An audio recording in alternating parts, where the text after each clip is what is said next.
रात का रहस्य सर्दियों की एक सर्द रात थी। आर्यन अपने स्टूडियो अपार्टमेंट में बैठा था। खिड़की के बाहर घना कोहरा छाया हुआ था। वह एक ग्राफिक उपन्यास पर काम कर रहा था, लेकिन उसका ध्यान बार बार दरवाजे पर जा रहा था। पिछले 3 रातों से ठीक रात के 2:00 उसे एक अजीब सी धीमी थपथपाहट सुनाई दे रही थी। आवाज इतनी हल्की थी कि आर्यन को लगता था कि शायद यह उसका वहम है, लेकिन घड़ी की सुइयां जैसे ही 2 पर पहुंचती, आवाज शुरू हो जाती। आज रात आर्यन ने तय किया कि वह इस रहस्य का पता लगाएगा। उसने अपनी मेज पर घड़ी देखी, 1:58 AM। उसने अपनी टॉर्च उठाई और दरवाजे के पास जाकर खड़ा हो गया, सांस रोके हुए। ठीक 2:00 थपथपाहट शुरू हुई। टक टक टक। यह दरवाजे पर दस्तक नहीं थी। यह आवाज नीचे फर्श से आ रही थी, जैसे कोई चीज धीरे धीरे घिस रही हो और बीच बीच में रुककर हल्के से ठोकर मार रही हो। आर्यन के दिल की धड़कन तेज हो गई। वह धीरे से दरवाजा खोलकर हॉलवे में झांका। सब खामोश था। उसने टॉर्च की रोशनी नीचे जमीन पर डाली। कोई निशान नहीं। वह वापस अंदर आया और आवाज पर ध्यान केंद्रित करने लगा।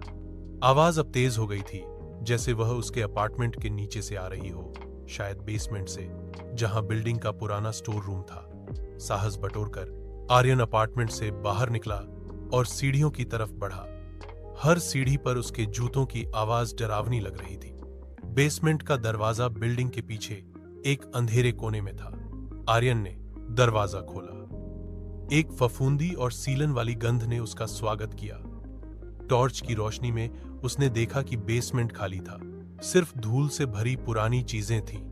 फिर उसने आवाज को पहचाना। वह अब यहां नहीं थी, लेकिन यहीं कहीं से शुरू हुई थी।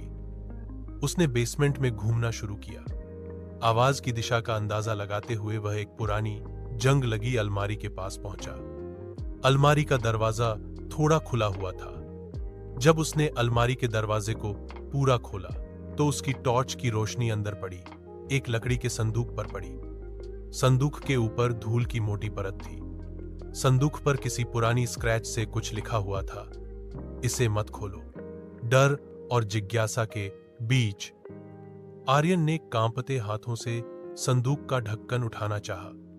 जैसे ही उसने ढक्कन छुआ, उसी क्षण थपथपाहट की आवाज फिर शुरू हुई, लेकिन इस बार यह आवाज बेसमेंट से नहीं, बल्कि ठीक उसके पीछे से आ रही थी। आर्यन डर के मारे जम गया। वह धीरे से मुड़ा, टॉर्च की रोशनी उस दिशा में डाली जहां से आवाज आई।